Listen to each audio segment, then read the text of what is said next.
The Landlady by Roald Dahl.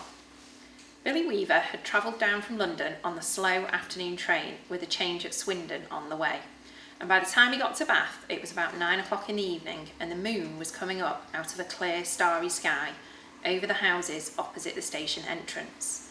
But the air was deadly cold and the wind was like a flat blade of ice on his cheeks. "Excuse me," he said, "but is there a fairly cheap hotel not too far away from here?" "Try the Bell and Dragon," the porter answered, pointing down the road. "They might take you in. It's about a quarter of a mile along the other side."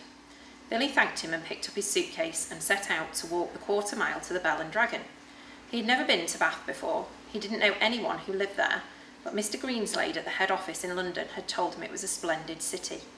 "Find your own lodgings," he had said, "and then go along and report to the branch manager as soon as you've got yourself settled." Billy was 17 years old. He was wearing a new navy blue overcoat, a new brown trilby hat and a new brown suit, and he was feeling fine. He walked briskly down the street. He was trying to do everything briskly these days. Briskness, he had decided, was the one common characteristic of all successful businessmen. The big shots up at head office were absolutely fantastically brisk all the time. They were amazing. There were no shops on this wide street that he was walking along, only a line of tall houses on each side, all of them identical.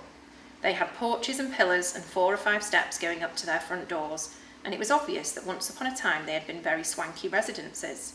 But now, even in the darkness, he could see that the paint was peeling from the woodwork on their doors and windows, and that the handsome white facades were cracked and blotchy from neglect. Suddenly, in a downstairs window that was brilliantly illuminated by a street lamp not 6 yards away, Billy caught sight of a printed notice propped up against the glass in one of the upper panes. It said "Bed and Breakfast." There was a vase of yellow chrysanthemums, tall and beautiful, standing just underneath the notice. He stopped walking. He moved a bit closer. Green curtains, some sort of velvety material, were hanging down on either side of the window. The chrysanthemums looked wonderful beside them. He went right up and peered through the glass into the room, and the first thing he saw was a bright fire burning in the hearth.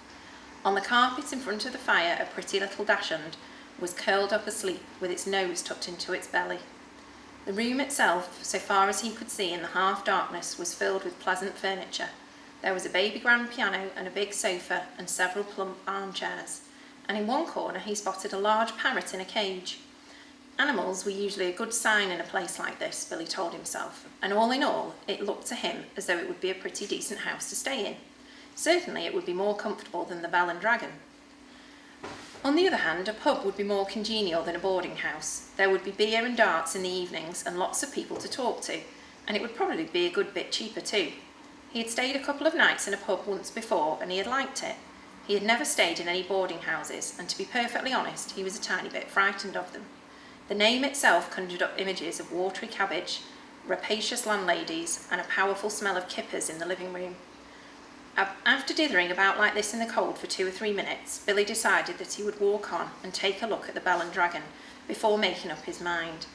He turned to go, and now a queer thing happened to him. He was in the act of stepping back and turning away from the window, when all at once his eye was caught and held in the most peculiar manner by the small notice that was there. "Bed and breakfast," it said. Bed and breakfast, bed and breakfast, bed and breakfast.